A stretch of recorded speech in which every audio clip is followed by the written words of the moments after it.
pourquoi on accorde autant d'importance, on va dire peut-être aux parents, ou même ça peut être au staff sportif, à tout cet environnement-là. C'est pour vous donner un peu ma ligne de conduite. C'est une théorie sur laquelle on s'appuie beaucoup dans notre laboratoire, qu'on appelle la théorie d'autodétermination, qui a été plutôt à la base utilisée en milieu scolaire pour essayer de comprendre la motivation des élèves à s'engager dans un processus d'apprentissage. Et en fait, c'est un peu le cheminement, je vous la présente rapidement, de cette théorie qui nous guide et qui nous montre en fait quel est l'intérêt d'aller travailler sur les parents ou sur l'environnement social au sens large. Donc, dans cet environnement social, on peut retrouver la famille, on peut vous retrouver vous en tant que staff sportif. Et en fait, vous allez avoir, de par les comportements que vous allez mettre en place, l'accompagnement que vous allez produire auprès des athlètes, tout un tas de conséquences sur l'expérience que l'athlète va vivre. Donc son expérience, ça va être à la fois, on va dire, son développement et la façon dont il vit son projet.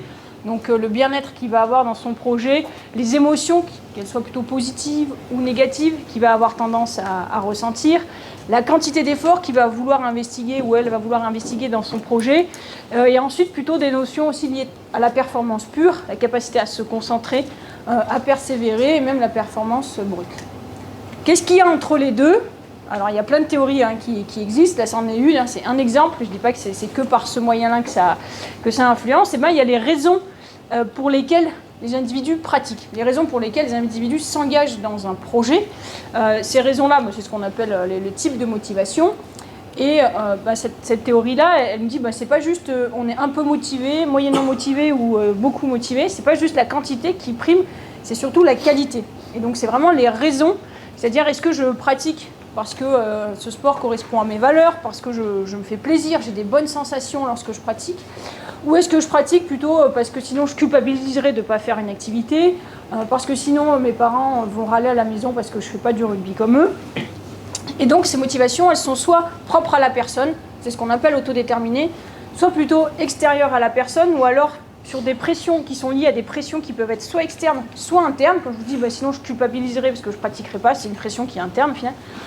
Et donc cette fois-ci, elles sont plutôt contrôlées. Plus j'ai de motivation autodéterminée, plus je peux aller vers les conséquences qui sont positives. Et par contre, si j'ai que des motivations contrôlées, là je risque d'avoir des conséquences qui vont être plutôt un peu négatives.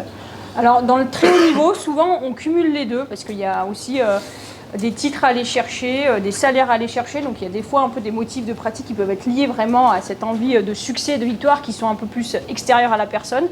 Mais dans toutes les études qui ont été faites, ils ont toujours aussi plusieurs raisons qui sont vraiment propres à eux et donc très autodéterminées. Donc vraiment, en fait, on se dit il vaut mieux développer toute cette partie autodéterminée parce que le contexte sportif, de la façon dont il est fait, développe déjà les raisons qui sont plutôt contrôlées. Et le dernier intermédiaire, vous allez me dire, ça c'est propre à la personne, moi je ne peux rien y faire, si elle vient pour se faire plaisir ou si elle vient parce que ses parents l'obligent. Il n'y a pas beaucoup de conséquences, si.